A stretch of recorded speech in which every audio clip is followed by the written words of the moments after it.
जय श्री ओम नमः सिद्धेभ्यः नमो अरिहन्ताणं नमो सिद्धाणं नमो आयर्याणं नमो वज्रायाणं नमो लोये सर्वसाहूणं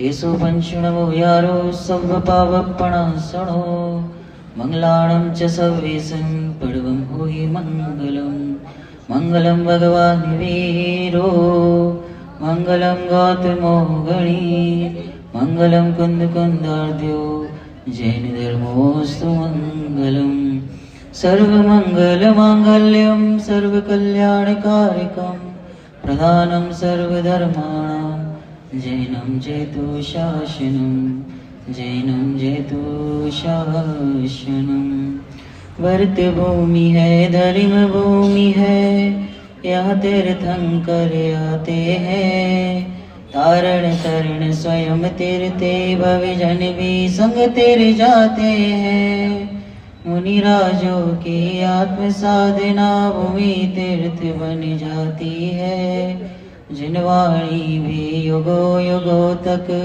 संतों के गुण गाती है। आज का जो प्रसंग है तो विवाह प्रसंग। सुबह से हमने राग रंग के कार्यक्रम देखे और ये संसार ऐसे ही चलता है। अब हम थोड़ा सा अपने वैराग्य की तरफ, अपनी वीतरागता को पुष्ट करने वाली कुछ जिनवाणी की बातों की यहाँ पर चर्चा करेंगे। देखो, ये तो कभी खत्म होने वाला नहीं है। एक बहुत अच्छा उदाहरण आता है। हमारे बड़े पापा हमेशा कहते थे, जब स्वाध्याय होता है मंदिर में, शादी के कार्यक्रम तो अपन सब करते ही हैं, सारी चीज़ें कर रही हैं, तो फिर स्वाध्याय को क्यों मिस करें। इसको नहीं छोड़ना चाहिए। जब सारी चीज़ें कर रहे हैं, खा रहे पी रहे डांस कर रहे सब कर रहे हैं, तो इसको क्यों छोड़ना चाहिए पूंजीलाल भाई। तो ये तो इतना महत्व की चीज़ है, ये तुम्हारा डोज है। अब देखना, आपने पूरे दिन में जो भी किया होगा और इस 1 घंटे को, या हम जो आधा पौना घंटा स्वाध्याय करेंगे, उसको कंपेयर करना, किस में आपको ज़्यादा अच्छा लगा, किस में आपको कुछ ज्ञान मिला। और वहाँ तो क्लैशेस ही होना है। हर कोई फोटो खिंचा रहे, अपनी फोटो ही देख रहे हैं, किसी को किसी की नहीं पड़ी। हमारी निपेक्षा तो पीछे रहेगी, सब डांस आगे कर रहे हैं, लेना देना ही नहीं दुल्हन से। मतलब जगत का स्वरूप ही ऐसा है, जगत स्वार्थी है, किसी को किसी की नहीं पड़ी। सब अपने अपने खाना पूर्ति के लिए आते हैं, अपना अपना उसको व्यवहार का नाम कह के वो स्वार्थ ही पुष्ट करता है। इसलिए जितना जल्दी समझ में आ सके उतना अपना आत्म कल्याण करने के मार्ग पर लग जाना चाहिए। अदरवाइज ये दुनिया तो कभी हमें छोड़ने वाली नहीं है। आज का जो प्रसंग है, देखिए, कषाय से किसी को नहीं जीता जा सकता, लेकिन अपनी कषाय को जरूर जीता जा सकता है। यानी हम अपनी कषाय करके, किसी को डोमिनेट करके, किसी को नीचा दिखा के या किसी से कंपेयर करके आज तक कोई नहीं जीत पाया। जितने भी वीतरागी हुए हैं, जितने मुनिराज हुए हैं, जितने ज्ञानी धर्मात्मा जीव हुए हैं, सभी ने अपनी कषाय को ही जीता है, सभी ने अपने मोह को ही जीता है। आज तक ऐसे भगवान नहीं बने जिन्होंने अपनी कषाय से किसी को जीतना चाहा। अगर वो ऐसा करते तो हम बैठे, और जिन्होंने ऐसा नहीं चाहा और अपने मोह को जीतकर दर्शन मुनि का अभाव करके, मुनि धर्म अंगीकार कर निस्वाह स्वादन द्वारा जो अनंत चतुष्टय रूप विराजमान हुए हैं, ऐसे सिद्ध परमात्मा को हम नमन करते हुए, देखिए, बड़े पंडित जी साहब एक बहुत अच्छी बात बोलते हैं, पूरे दिन में ऐसे कार्यक्रम बिल्कुल मत करो कि जिससे अपने स्वभाव की बात सुनने आए, यानी कि अपनी बात सुनने की बारी आए तो प्रमाद आने लग जाए या मन न करे।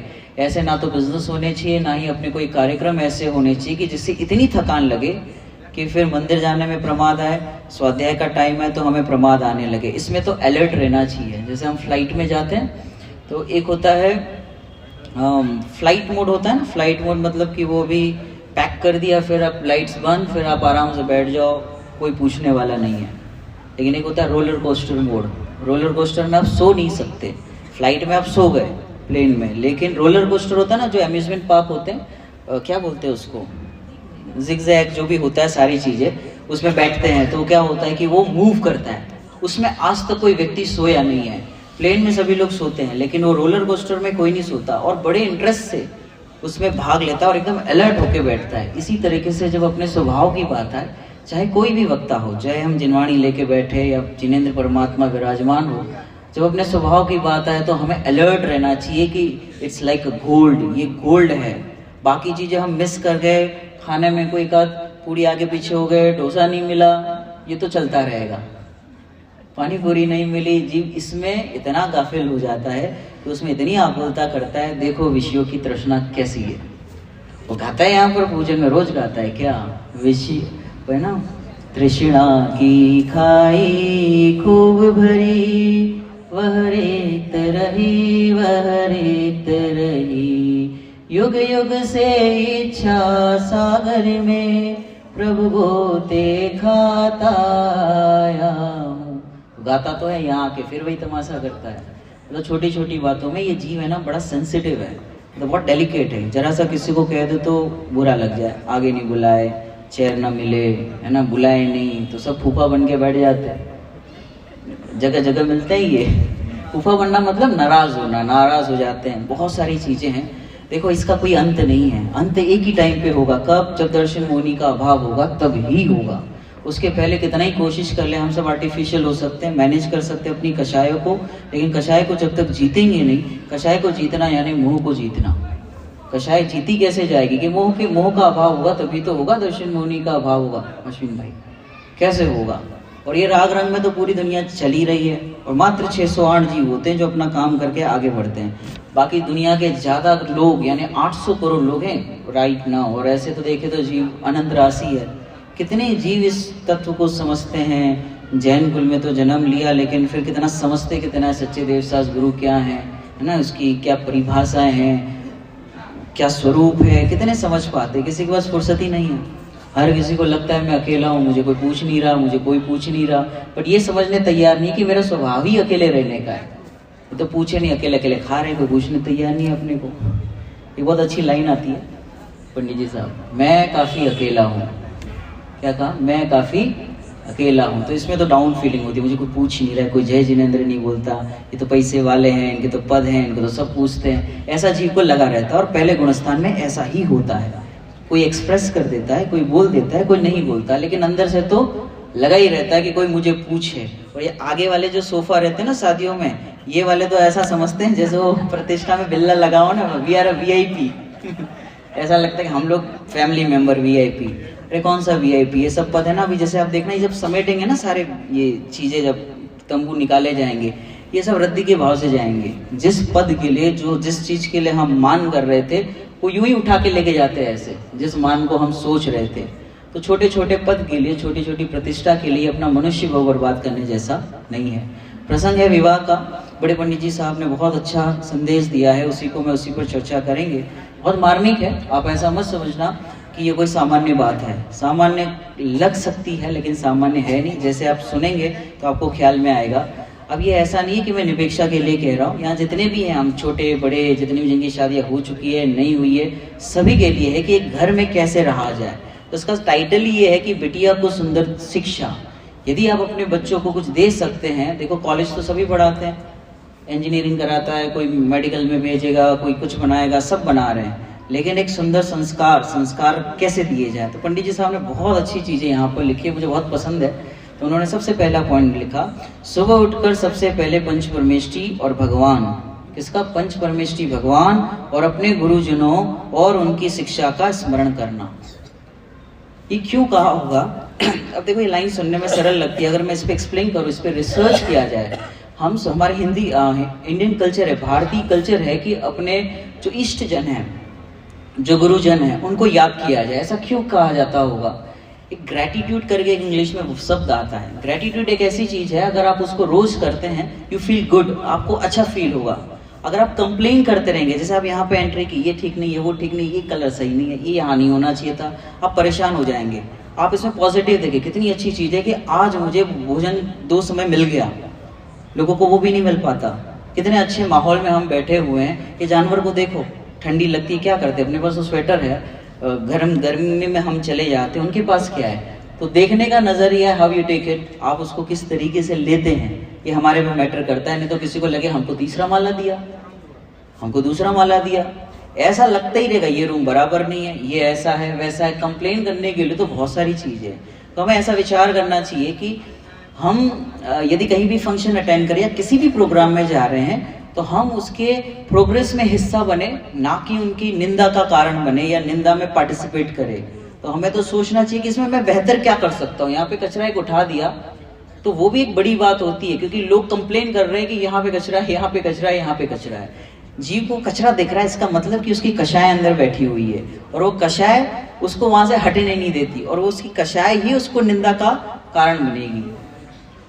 जिनेंद्र रचना आज अपन पढ़ रहे थे ना 100 नंबर के पेज पे, अपनी उन्नति में इतना समय लगाओ कि दूसरों की निंदा का समय न मिले। तो अपने गुरुजनों को, पंच परमेष्ठी को अर्ली मॉर्निंग जब हम उठते हैं तो हमें याद करना चाहिए, उनकी शिक्षा का स्मरण करना चाहिए, जिससे कि हमारा दिन अच्छा हो। ये बोलना बहुत आसान है, लेकिन जब आप करोगे तो आपको पता चलेगा। नहीं तो सुनना, बोलना, ये सब एक पद्धति बुद्धि से हम कर लेते हैं, लेकिन जब एक्चुअल में उसको फील करते हैं तो हमें समझ में आता है कि कितनी बड़ी चीज़ है। आगे लिखा, गुरुजनों को याद करना मतलब मात्र नमना नहीं होता है। जैसे हम भगवान के पास जाते हैं तो भगवान को दर्शन करके आगे इतना नहीं। कल पंडित जी साहब ने बहुत अच्छा स्वाध्याय कराया था, सुनना चाहिए सभी को। बाकी सब कार्यक्रम चलते रहेंगे, ये चीज़ आए तो सब चीज़ें छोड़ के यहाँ बैठ जाना चाहिए, क्योंकि बाकी सब चीज़ें होती रहेगी। बड़े पंडित जी ने स्वानों को पत्रावली में लिखा, ऐसा लिखा जैसे हमें लगता है ना कार्यक्रम हम कर रहे हैं, हमने मैनेज किया, ऐसा कुछ भी नहीं है। उन्होंने ऐसा लिखा कि कार्यक्रम बनाना नहीं है, बने हुए कार्यक्रम में सहज बने, हमें जैसा कार्यक्रम बना है उसे स्वीकार करना है, तो आकुलता नहीं होगी। नहीं तो बदलाव का, उसमें कुछ 19-20 करने का मन लगा रहेगा तो कषाय होगी और जीव दुखी हुए बिगड़ रहेगा नहीं। तो अपने गुरुजनों को याद करना मतलब खाली गाना बजाना ऐसा नहीं होता। अपने पंच परमेष्ठियों को याद करना यानी कि उनके बताए हुए मार्ग पर चलना। भागवत भाग 2 में हम पढ़ते हैं, जो जीव कहाँ है प्रांजल देशना लोग नहीं है, जो जीव इन पांचों परमेष्ठियों को पहचान कर उनके बताए हुए मार्ग पर चलता है ना, उसे सच्चा सुख प्राप्त होता है ना। पंच परमेष्ठि की शरण का क्या अर्थ है? चलना मतलब क्या? तो हमें सारी चीज़ें हैं इसमें, चरणानियों खोले तो पंडित जी साहब ने कल काफ़ी कुछ उस पर चर्चा की थी, हम उसमें नहीं जाएंगे। लेकिन जब हम याद करें तो किसी की निंदा करना ये जिनागम के विरोध में है। और निंदा किसकी? देव शास्त्र गुरु धर्म धर्मी धर्मायतन, इसमें से किसी की भी निंदा नहीं होनी चाहिए, किसी के मैसेज फॉरवर्ड नहीं होनी चाहिए। जैसे आपने मुझे कुछ अपनी पर्सनल बात बताई, मैं कहीं और फॉरवर्ड कर दूं तो ये जीव पात्र नहीं है। किसके लिए? सम्यक दर्शन के लिए। इसे आत्मानुभूति डिफिकल्ट है। क्यों? क्योंकि इसे तो उपगोहन अंग के अंश भी नहीं है अभी तो ये जो भी चीजें आती है वो फॉरवर्ड करता है। तो पंच परमेष्ठि को याद करना यानी कि जैसे हम पूजन में लेते हैं ना, हो अर्ध निशा का सन्नाटा, वन में वनचारी चरते हो, तब शांति निराकुल मानस तुम, तत्वों का चिंतन करते हो। क्या करते हैं मुनिराज? तत्वों का चिंतन करते हैं। भूख लगती तो क्या करते हैं? स्वभाव में जाते हैं। हमें भूख लगती तो यहाँ दौड़ते हैं, कोई चाय के लिए, कोई कॉफ़ी के लिए। मतलब इतनी कषाय है, मैं किसी को पर्टिकुलर नहीं कह रहा, ये पहला गुणस्थान में ऐसा ही होता है। किसी को चाय का, किसी को मोबाइल का, किसी को कुछ ना कुछ तो लगा ही रहेगा, तो उसे कुछ चाहिए। और एक ही इच्छा होनी चाहिए, मुझे कुछ नहीं चाहिए, जो है वो स्वीकार है। ये टेबल तो ये टेबल, क्या तकलीफ है बताओ। और आप इच्छा करोगे, हम कुछ इच्छा करते हैं कि मुझे ये चाहिए वो चाहिए, तो इसका तो कोई अंत ही नहीं है ना। Wants are unlimited and things are limited. चीजें सीमित है और इच्छाएं अनंत है, वो कभी पूरी नहीं हो पाएगी। वो डिमांड एंड सप्लाई का क्लैशेस है, तो कभी पूरा हो नहीं सकता। तो एक उपाय ये कि इच्छाओं की पूर्ति करें, दूसरा है कि इच्छाओं का ये अभाव कर दें। और इच्छाओं का अभाव हो कैसे? उसके लिए पढ़ना पड़ेगा जिनवाणी स्वाध्याय परम तपः। इच्छाओं का अभाव होवे कैसे? 800 करोड़ लोग हैं और सब इच्छाओं की कर लो दुनिया मुट्ठी में लगे हुए हैं। उसमें से 608 जीव होते हैं जो इस तत्व की बातों को समझते हैं और अपनी इच्छाओं का अभाव करके, है ना, एक होती है नीड और एक होती है इच्छाएं। दोनों में फर्क है। नीड माने मुझे जैसे 2 समय भोजन की जरूरत है, दैट इज कंपल्सरी, बट मुझे यही वाली चीज चाहिए, यही खाना है, मुझे तो यही होटल में खाना है, मैं यही इधर ही खाऊंगा, यही वाली चीज खाऊंगा, तो इसका तो फिर इसको दुखी होने से कोई नहीं रोक सकता। ख्याल में आ रहा है कि नहीं आ रहा? दूसरी शिक्षा क्या लिखी? जैसे हमने मुनिराज की बात की कि जैसे जिस प्रकार से वो रात्रि में भी क्या करते हैं, वो अर्धनिशा का सन्नाटा, वन में वनचारी चरते हो। क्या करते हैं? तब शांत निराकुल मानस तुम, तत्वों का चिंतन करते हैं। अपन क्या करते हैं? व्हाट्सअप खोलते हैं, इंस्टाग्राम की स्टोरी देखते हैं, किसने का क्या चल रहा है। एक बार ये भी तो खोल के देखे कि हमारे कुंद आचार्य ने हमारे लिए क्या संदेश भेजा है। और जितने रागी जीव है जो संदेश भेजेंगे एक काम का नहीं आएगा, सब अनर्थ दंड पाप में जाता है। लेकिन खोल के तो देखो, किसी को फुर्सत ही नहीं है ना, किसी को पढ़ने की फुर्सत नहीं है। पढ़ेगा वही बढ़ेगा, किस में? मोक्ष मार्ग में। देखो फिर आगे का पॉइंट क्या लिखा, बहुत अच्छा है ये। कर्तव्य का पालन करना, अधिकार की चाह मत रखना। बहुत अच्छा है। क्या लिखा? कर्तव्य का अपना पालन करना, अधिकार की चाह मत रखना, अधिकार अपने आप मिलेगा। क्या कहा? निपेक्षा। ये सभी के लिए, हम सभी के लिए। अपेक्षा नहीं रखना किसी से। आप देखते होंगे जो शोध वाले भोजन वाले होते हैं ना, उनको सब चीजें सामने से मिलती है, और जनरल वाले को थाली ले लेके जाना पड़ता है। क्यों? क्योंकि इसने अपनी इच्छाएं सीमित कर ली कि मुझे एक लिमिटेड में ये ऐसे ऐसे ही भोजन लूंगा, तो सामने से देख जाते ये भी लो, ये भी लो, 2-4 चीजें एक्स्ट्रा आएंगी, और ये तो ले लेके जाता है, फिर भी डोसा कम ही पड़ रहा है, मतलब उसे पहुंच ही नहीं पा रहा। पानी पूरी में भी उसको मतलब वो रह ही जाता है कि सूखा नहीं मिल पाए, ये सूखा सूखा घूम रहा है, अभी 10 खा के बैठा है, क्योंकि इच्छा ऐसी है ना जिसका कोई अंत नहीं है। कहने का तात्पर्य यह है कि जितनी इच्छाएं कम करेंगे उतना उस जाति के पुण्य का बंध होता है ना। पुण्य की लालच में जीव फंसा हुआ है। मेरा तो ये कहना है कि जैसा वैसे एक्सेप्ट कर लो, पुण्य पाप भी क्या लगाना इसमें, ये सब चीज़ों में पुण्य पाप नहीं लगाना। पुण्य पाप तो किसमें लगता है? यदि वो मुझे वस्तु मिल जाए, है ना, तो उसमें ऐसा न लगे कि इसमें सुख है, उसमें ऐसा न लगे कि शांति है, ये बात समझ में आ जाए तो समझना पुण्य का उदय है। और ये बात समझ में नहीं आ रही और कितनी अनुकूलता हो फिर भी समझना पाप का उदय ही चल रहा है, क्योंकि उसमें सुख तो है नहीं, और मुझे लग रहा है कि उसमें सुख है और शांति मिलती नहीं है। तो वहाँ पे वो पुण्य पाप भी ऐसी जगह लगाता है जहाँ नहीं लगाना चाहिए, जहाँ लगाना था वहाँ लगाया नहीं। देखो फिर क्या लिखा? कर्तव्य का पालन करना, अधिकार की चाह मत रखना, अधिकार अपने आप मिलेगा।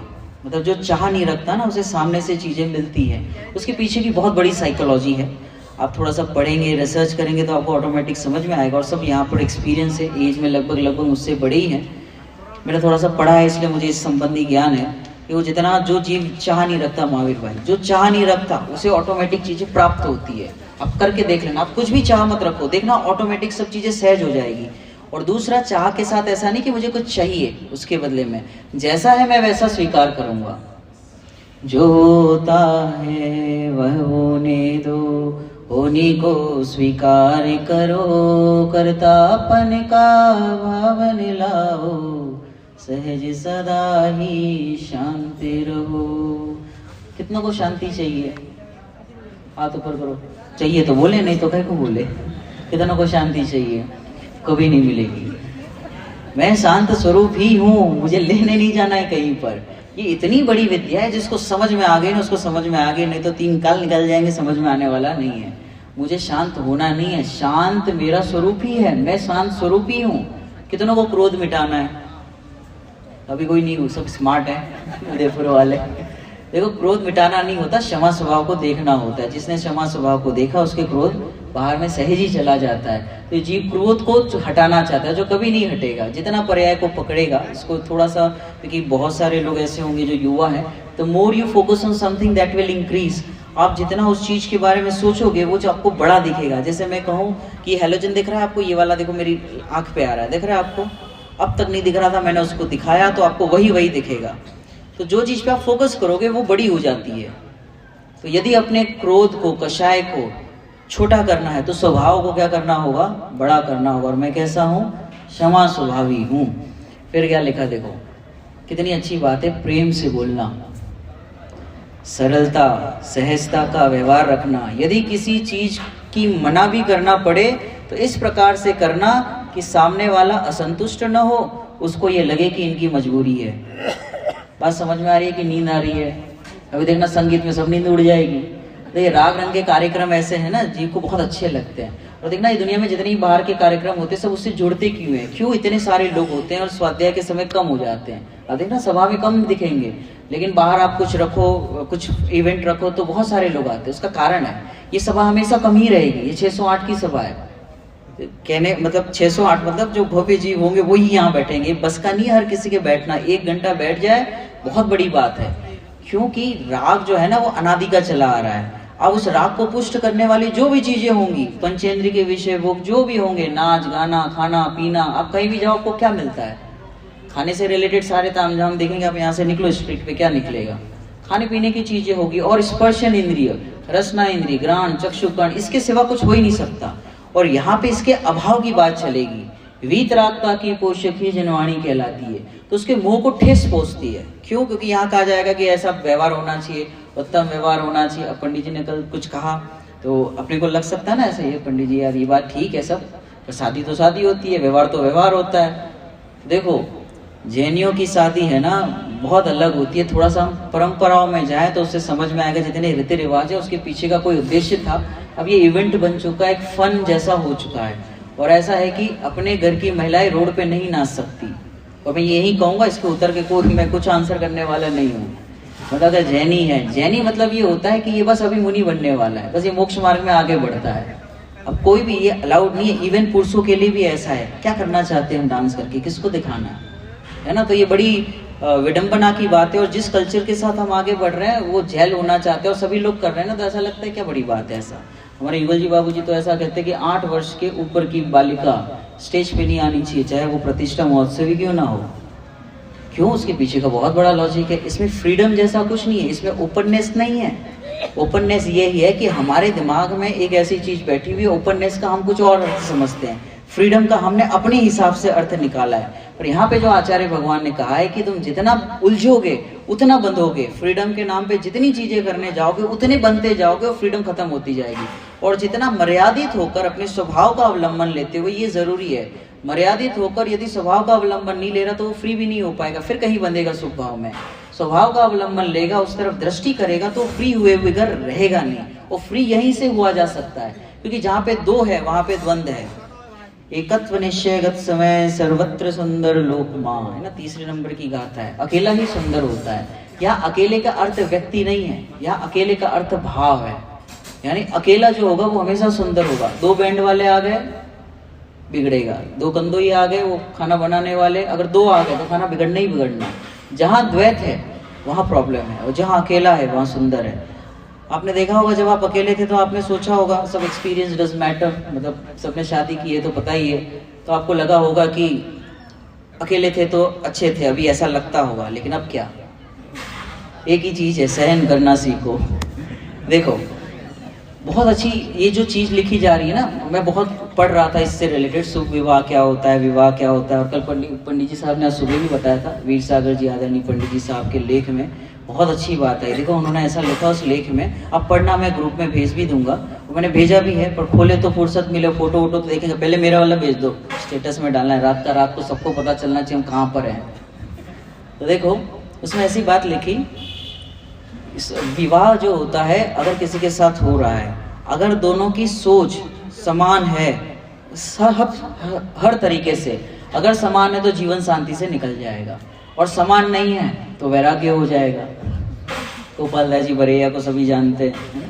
अगर अपने मैचिंग का नहीं मिला, मतलब अपने अनुकूल नहीं मिला तो वैराग्य हो जाएगा, और अनुकूल मिल गया तो जीवन शांति से हो जाएगा, धर्म मार्ग में लग के आगे बढ़ सकते हैं। बताओ खराब क्या है? और ये जिसका हो चुका है उसका है। और जो मूलाचार में ऐसा लिखा कि मूल कर्तव्य तो श्रावक का ये कि वो मुनि धर्म अंगीकार करें। और कोई कह सकता है कि करो फिर, तो जिससे रहा नहीं जाता, मतलब अगर मेरी इस जाति की अभी वितरागता प्रकट नहीं हुई है तो मैं श्रावक धर्म अंगीकार करूंगा, और श्रावक धर्म में भी मैं अपनी कषाय देखूंगा, मैं किस लेवल तक पहुंचा हूं, उस हिसाब से मैं डिसाइड करूंगा कि मुझे क्या करना है, कितने सेट आवश्यक में क्या मर्यादाएं होती हैं, कैसी होगी, द्रव्य क्षेत्र काल भाव देश आदि देखकर ना अपनी शक्ति को छुपाऊंगा, ना अपनी शक्ति से बाहर कुछ करने का प्रयास करूंगा। नहीं तो ऐसे ही कुछ ले लिया प्रतिमा आदि, बहुत प्रॉब्लम होती है ना। तो ये बहुत सारी चीजें ऐसी हैं जिनागम के अभ्यास से समझ में आती है। प्रेम से बोलना, मिष्ट वचनों का दान भी श्रेष्ठ दान है। क्या कहा पंडित जी साहब ने? एक बार बहुत अच्छी बात बोली, हमारे पास देने के लिए बहुत कुछ है काका जी, बहुत कुछ है। तो जब भी देने की बात आती तो हमें ऐसा लगता है कुछ पैसे देने हैं, कुछ देना है। उन्होंने ऐसा कहा कि देने के लिए हमारे पास 2 शब्द हैं अच्छे बोलने के, हमारे पास वात्सल्य है, हमारे पास प्रेम है, हमारे पास हम 2 शब्द अच्छे से बोल सकते हैं किसी को। यहाँ जितने ना सब परेशान है, एक ही कारण है, बीमार क्यों होते हैं, ब्लॉकेज क्यों आते हैं। आपने देखा होगा ज्यादा करके हार्ट अटैक पुरुष को आते हैं, महिलाओं को बहुत कम आते हैं। पूछो क्यों? इसके पीछे कभी सोचा है ऐसा? इस तरीके से उनको कम इसलिए आते हैं क्योंकि वो किसी से शेयर कर देते, बता देते, मम्मी को फोन लगा दिया, इधर उधर कहीं ना कहीं बता देते। पुरुष नहीं बताते, वो सहन करते, और अंदर ही अंदर वो उसको सह जाते और कहते कि हमने पी लिया। पी नहीं लिया है, वो अंदर घूम रहा है, क्योंकि कषाय है ना, जब तक उसका अभाव नहीं होगा तब तक तो अंदर गुड़गुड़ करेगा ही। अब वो हार्ट पे प्रेशर आता है तो अटैक आएगा, और नहीं आए तो कुछ और बीमारियां घर कर जाएंगी, है ना। इसका अर्थ ऐसा है कि पहले क्या करना चाहिए कि मिष्ट वचनों का, कोई हमारे पास बैठे 2 शब्द उससे बातें करें, हम कैसे चल रहा है, क्या चल रहा है, उससे पूछे, इससे वो हल्का हो, और फिर वो थोड़ा समझदार हो, कषाय मंद हो, तो उसे तत्व की बातें भी करनी चाहिए, क्योंकि इसके बिगड़ कर जीवन तो क्या करना। देखो, जब अकेले हो तो तत्व चिंतन करें, दो या दो से अधिक लोग हो तो तत्व चर्चा करें। इसके बगैर का जो भी हम कर रहे हैं, दिमाग में एक चीज तो क्लियर रखे, ये सब अनर्थ दंड पाप में जा रहा है, कुछ हासिल होने वाला नहीं। आप ऐसा इमेजिन करें कि ये हमारे जीवन का अंतिम क्षण चल रहा है, सपोज 1 महीना चल रहा है, तो आप क्या करेंगे? क्या शादियों में आएंगे या नहीं आएंगे? अगर आप हमारा धारा ये है तो, नहीं तो फिर वो खाने पीने का मन करता भी 1 ही महीना बचा है, जो है मरना तो है ही, जो आ रहा है खाने दो, ऐसा लगेगा। और इस मार्ग में लगा होगा तो उसे ऐसा लगेगा कि नहीं छोड़ना है मुझे, तो सारी चीजें छोड़ देगा। देखो यहाँ पे 60 से ऊपर वाले कितने हैं? 60-65 वाले, हाथ ऊपर करना।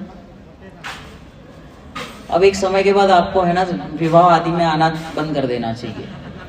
इनको लगा कि कुछ अच्छा बोलेंगे, नहीं ऐसा नहीं है, यहाँ पे ऐसा लिखा है कि कुछ समय के बाद इन कार्यक्रम में आना बंद करना चाहिए। कि उसका रीजन है, आप जितना राग देखोगे उतना आपको मन करेगा। जैसे यहाँ पे कोई नाच गाना हो रहा है, बच्चों को देखोगे, कलरिंग कपड़े होते हैं, तो इन जगह पे जाना अवॉइड करना चाहिए यदि हमारा उद्देश्य इस मोक्ष मार्ग में आगे बढ़ना है तो। अगर नहीं है तो तमाशा चल ही रहा है, जरूर इन्वॉल्व होना चाहिए। क्योंकि उधर से छूटेगा तो घर पे तमाशा करेगा, मुझे टीवी चालू करके रख के जाओ, मैं अकेला अकेला बोर हो जाता हूँ, मेरे तो नियम है शादी में जाने के, तो घर पे कुछ कषाय करेगा। लेकिन इसका उद्देश्य ये होना चाहिए, तभी ये कार्यकारी है, अदरवाइज ये कार्यकारी नहीं है। तो एक एज के बाद हमें इन कार्य जो राग रंग के कार्यक्रम होते हैं उसमें जाना छोड़ देना चाहिए। इवन बहुत सारी चीजें अभी जैसे हम बोलते हैं ना कि ये जो प्रोग्राम होते हैं बाहर आदि के, उसमें अवॉइड करना चाहिए। नाच गानों में कोई हिस्सा हमारा नहीं होना चाहिए। हाँ, यदि कोई बीमार है तो हॉस्पिटल जरूर जाना चाहिए। किसी के शादी प्रसंग में जाओ चाहे मत जाओ, लेकिन कोई बीमार है तो उससे मिलने जरूर जाओ, हॉस्पिटल जरूर विजिट करें। तो इन चीज़ों में तो जाना चाहिए, क्योंकि वहाँ से हमने जो 12 भावना आदि पढ़ी है तो वहाँ पे पुष्ट होती है, तो ये ऐसी जगह पर जाना चाहिए। अभी आपको सब अच्छा लग रहा होगा, जैसे ही आप कल होगा या ये 1 घंटे के बाद जब दूसरे कार्यक्रम होंगे आपको लगेगा सब बराबर, पर अगर मगर किंतु परंतु इतना तो करना ही पड़ता है ना। तो देखो, अगर हमने जनवाणी नहीं पढ़ी, शैलेश पंडित जी हैं, उन्होंने बहुत अच्छी बात बोली, अगर हमने नरक का स्वरूप या 4 गति का स्वरूप यहाँ से नहीं पढ़ा तो एक्चुअल में जाके देखना पड़ेगा नरक में कि नरक कैसा होता है। समझ में आया अर्थ? अगर यहाँ से नहीं पढ़ा, स्वरूप नहीं समझा और पाप आदि की क्रिया नहीं छोड़ी, तो एक्चुअल में नरक में जाके देखना पड़ेगा कि नरक है कैसा। तो इससे बेहतर है कि हम अभी समझ ले, है ना। देखो आगे क्या लिखा, प्रेम से बोलना, मिष्ट वचनों का दान भी श्रेष्ठ दान है। सहनशीलता बनाए रखना, सहन तो करना ही है। एनी हाउ हम कर ही रहे सहन, सब सहन ही कर रहे हैं ना, एडजस्ट ही तो कर रहे हैं। देखो कैसे बैठे हुए हैं, चाहिए तो सबको ऐसे आराम से बैठने को, लेकिन नहीं मिलता। उदय से अधिक कुछ नहीं मिल सकता।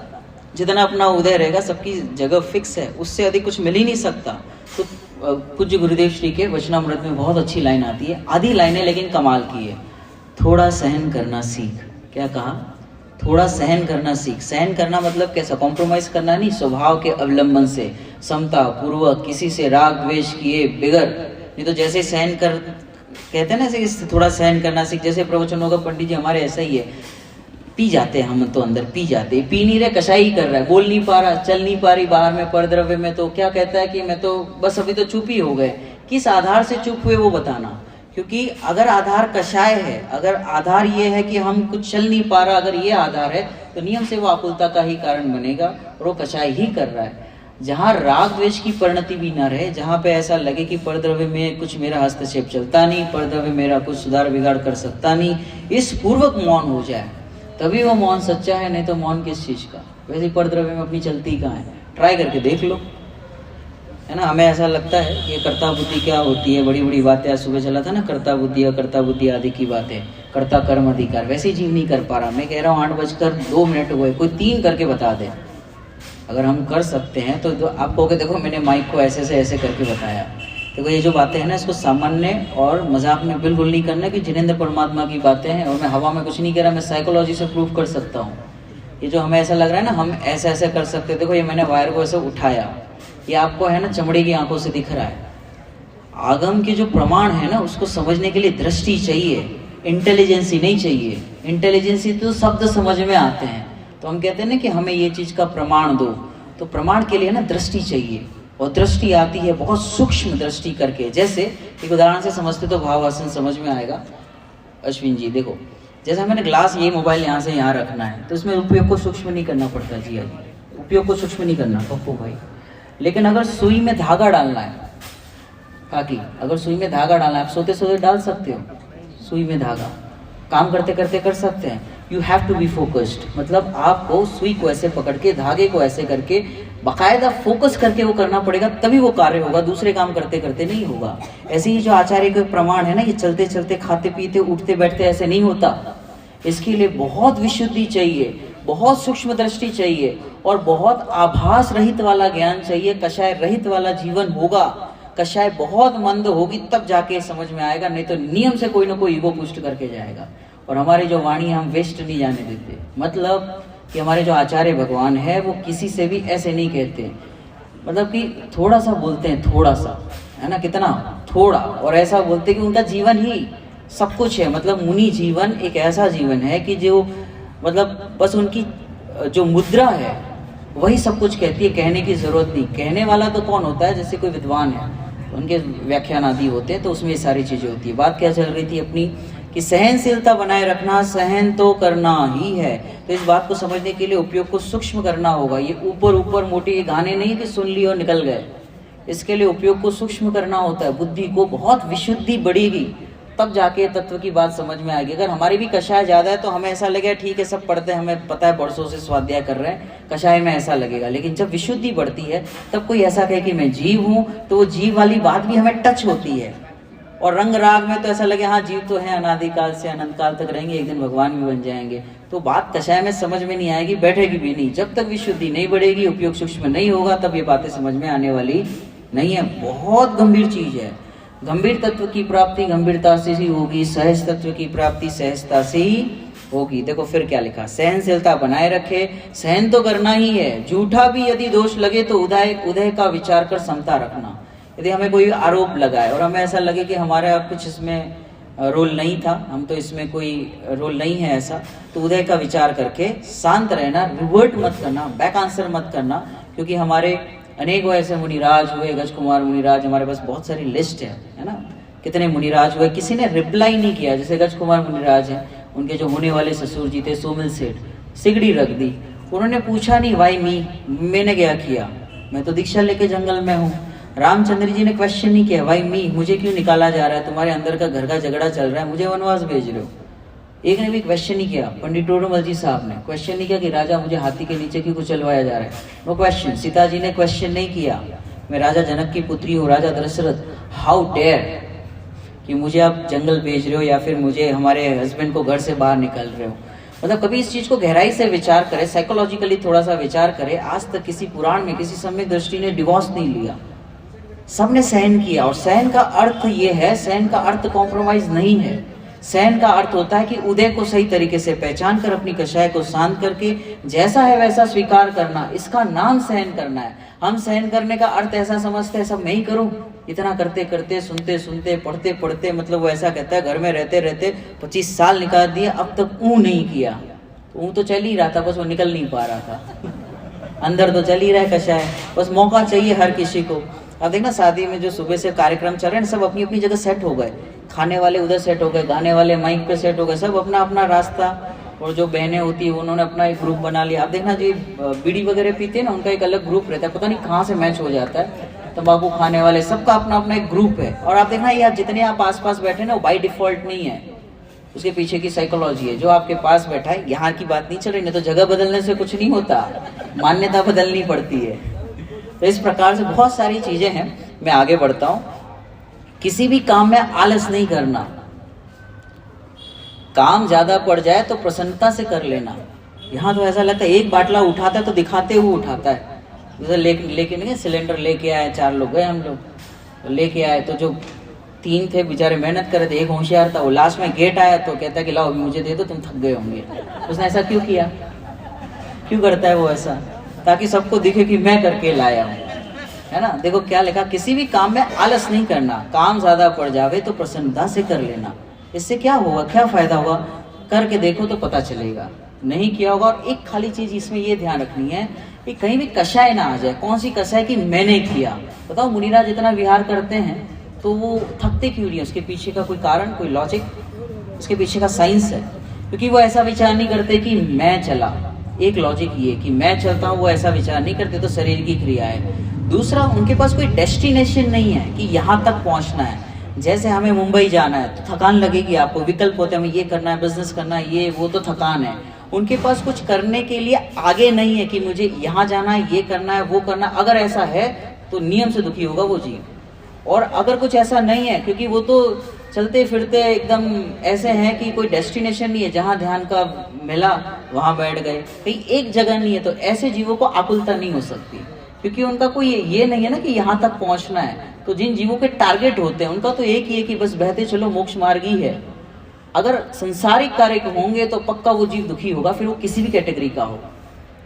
लॉजिक समझ में आ रहा है कि नहीं आ रहा है? इसलिए वो थकते नहीं है। तो हम क्या करें, बस हम ये करेंगे जो हमने किया है वो मैं कर नहीं सकता, बने हुए कार्यक्रम में सहज बने उसको स्वीकार करना है। देखो बहुत अच्छा लिखा है, वचन नहीं बिगाड़ना सब तुम्हारे हो जाएंगे। देखो ये ऐसा है, बोल के कभी किसी से बिगाड़ना नहीं चाहिए। आप ट्राई करके देख लो, जिससे भी आपने बोल के बिगाड़ा होगा वही व्यक्ति आपको बार बार जगह जगह मिलेगा। साइकोलॉजी है। और अपनी जबान और अपनी सोच कभी नीची नहीं होनी चाहिए।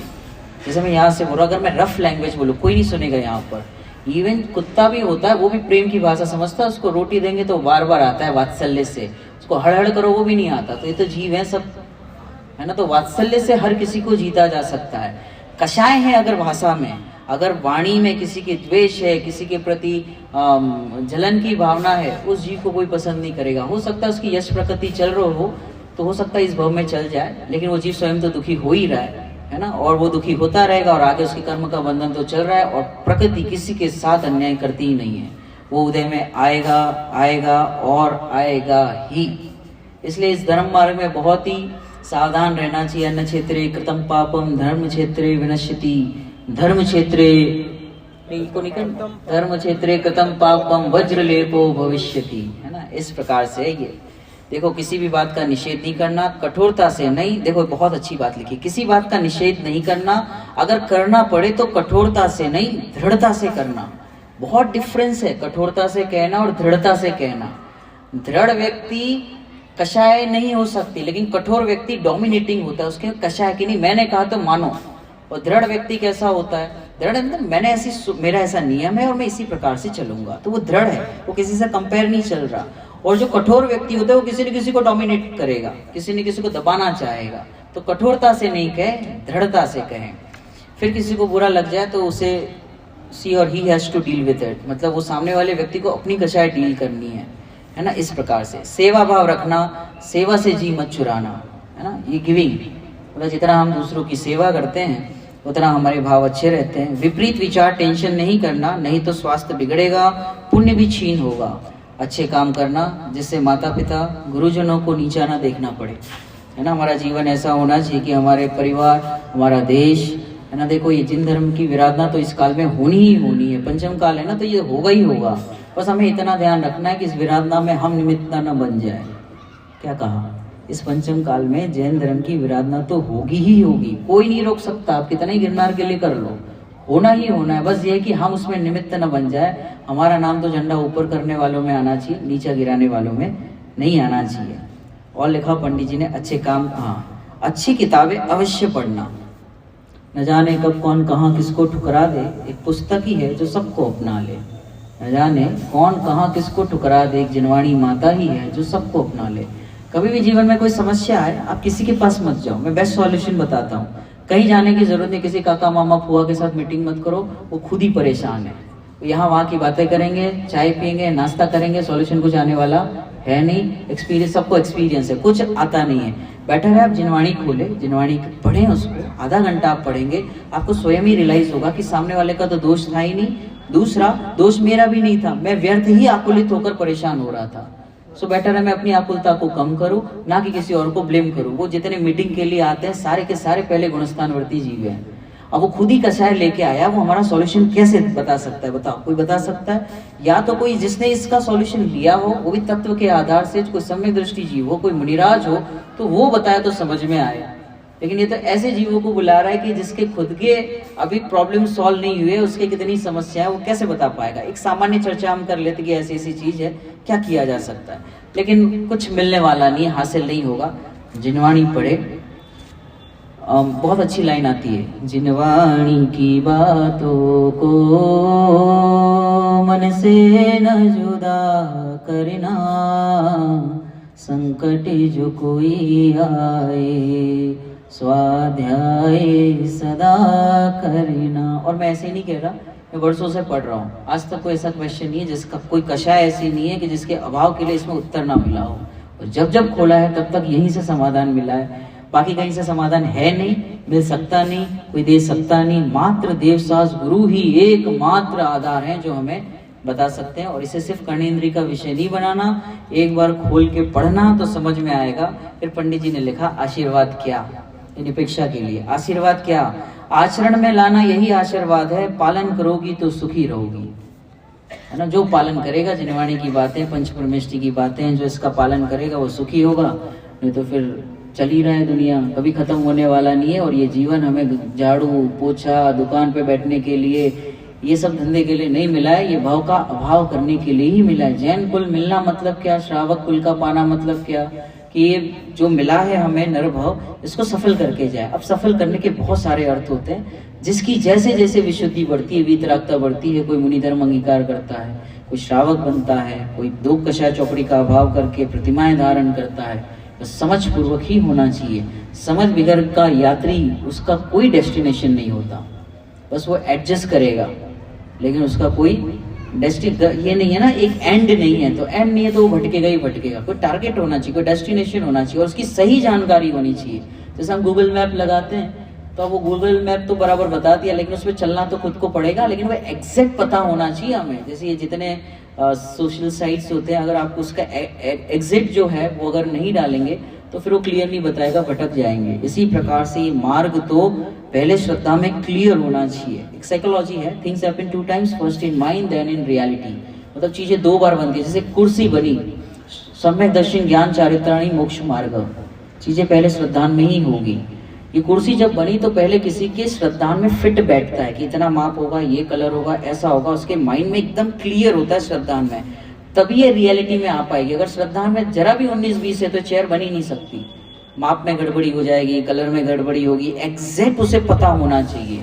इसीलिए कहा सम्यक दर्शन ज्ञान चारित्राणी मोक्ष मार्ग, मतलब जो श्रद्धान है वो श्रद्धान पहले पूरा होना चाहिए। अगर श्रद्धान में कुछ गड़बड़ी है तो ज्ञान में, उसके चिंतन में भी उल्टा पलटी होगा, सम्यक ज्ञान नहीं हो सकता, तो चारित्र में कैसे सुधार आ सकता है।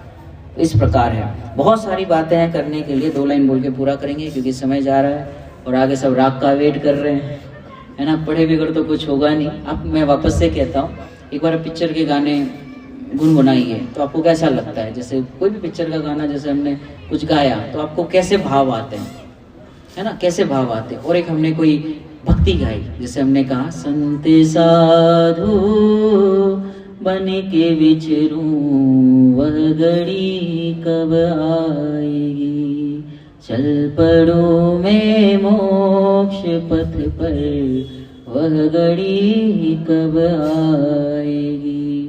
अब इसमें आपके कैसे फीलिंग्स रहे, कैसे इमोशंस रहे, उसको चेक करना।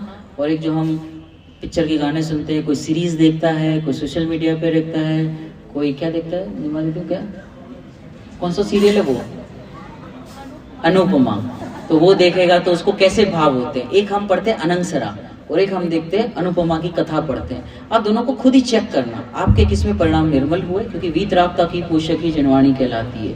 वहाँ पे जो सिखाया जाएगा आप उसको सामान्य मत समझना। The whatever you are feeding to your brain, आप अपने ब्रेन को जो फीड कर रहे हैं वो आपके जीवन में वापस आएगा। आपके नहीं तो आपके बच्चे के जीवन में वो दिखेगा ही दिखेगा, क्योंकि जो आप देख रहे हैं वो हमारे ब्रेन में जाता है, सबकॉन्शियस माइंड में, और वो फिट होते जाता है। और ऐसे कुछ प्रसंग बनते तो हमें भी ऐसा लगने लगता है कि हम ऐसे ही करें, क्योंकि हमने पढ़ा क्या है, देखा क्या है, सुना क्या है, वो अनुपमा को।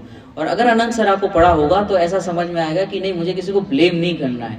अगर सीता जी को पढ़ा होगा, प्रथमान योग पढ़ा होगा, तो ऐसा नहीं लगेगा कि किसी को ब्लेम करना है। नहीं, ऐसा ही होता है, उदय प्रमाण ही सब कुछ मिलता है। उसमें तो 2-2, 3-3 शादियां हो रही है। हमारी एक भी सती ने इस तरीके का जीवन दिखा नहीं, किसी ने डिवोर्स नहीं लिया, किसी ने कोई कंप्लेन नहीं की। जो भी उदय था उसको एक्सेप्ट किया। और एक्सेप्ट करने का अर्थ सहनशीलता नहीं होता, एक्सेप्ट करने का अर्थ ये होता है समता भाव से उसको स्वीकार करना। वैसे उदय को बदला नहीं जा सकता। वो जितने भी उदय बदल रहे हैं, क्या वो शांत है? प्रेमन धागा तुझ प्रेम का मत तोड़ो, छुटकाए टूटे से फिर ना जुड़े, जुड़े तो गांठ पड़ी जाए। बस ये ऐसा है, एक बार हुआ तो फिर वो दिमाग में रहता है। अंतिम 2 लाइन बोल के पूरा करते हैं। सिद्धों के हैं मुनि लघु नंदने, जैनी धर्म के शोभित वंदने। मुनिराजों की जय बोलो भव्य, चरणों में है प्रभु अभिनंदने।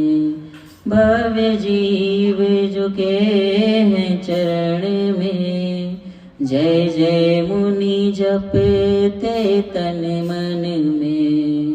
हो नगन विहारी आत्म विहारी, निर्ग्रंथ दशा तुम नेहदारी।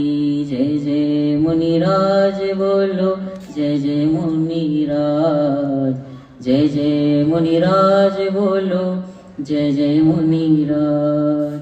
सिद्धों के लघु नंदन है आए,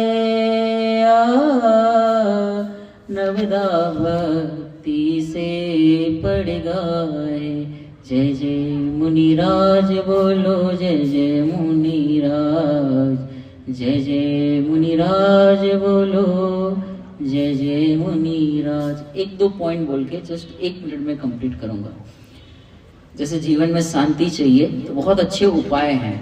एक ही दिमाग में रखता है कि कुछ भी हो जाए तो बस एक लाइन ध्यान रखनी है, क्या? बस ज्ञाता दृष्टा रह जाऊं मैं, मद मत्सर मोह विनश जाए। कुछ भी हो जाए बस क्या करना है? बस ज्ञाता दृष्टा रह जाऊं। अब प्रश्न ये उठता है तो फिर कुछ भी नहीं करना? ये श्रद्धान की बात है, ये क्रियाओं के लिए नहीं है। किसके लिए? श्रद्धान में ऐसा होगा तो श्रद्धान में उस बेस पे हमें बाहर में अपेक्षित शांति मिलती है। तो क्या कहा? कुछ भी हो जाए तो क्या करना है? बस ज्ञाता दृष्टा रह जाऊं मैं। दूसरा क्या करना है? कुछ भी हो, परिणमन जैसा भी हो, जो होता है वह होने दो, होने को स्वीकार करो, कर्तापन का भावन लाओ, सहज सदा ही शांत रहो। किसी से कुछ नहीं लेना, किसी को कुछ नहीं देना। किसी से कुछ लेना देना है ही नहीं, क्योंकि मैं पूरा हूँ, है ना। सारा विश्व मेरे ज्ञान का गेय तो बन सकता है पर मेरे ज्ञान में प्रवेश नहीं कर सकता। मेरा ज्ञान ही मेरे लिए संसार है, मेरा ज्ञान ही मेरे लिए मोक्ष है, और यही ज्ञान मुझे मोक्ष मार्ग में आगे बढ़ाएगा, वीतरागता को पुष्ट करता हुआ एक दिन सिद्धशिला में जरूर विराजमान होगा। इसे आप डायलॉग ना समझें, पक्का है एक दिन जब नमो सिद्धाणम बोलेंगे तब हमारा नाम हमें उधर नमस्कार पहुंचेगा, ऐसा हमें दृढ़ श्रद्धान है। इसमें जरा भी हमें शंका नहीं है ना। तो ये जो पढ़ता है समझता है, जब तक उपयोग को सूक्ष्म नहीं करेंगे, बुद्धि को सूक्ष्म नहीं करेंगे, 24 घंटे में बहुत सारे 20 घंटे तो हमारे तामझाम में जाते हैं, लेकिन जब उपयोग को सूक्ष्म करते हैं, बात पकड़ में आती है, तब ऐसा लगता है ओहो मुझे तो इन बातों की खबर ही नहीं थी। तो ये कौन सी बात है? आप जिनवाणी के आधार से पढ़ें, समझें, अपना नरभव सफल करें।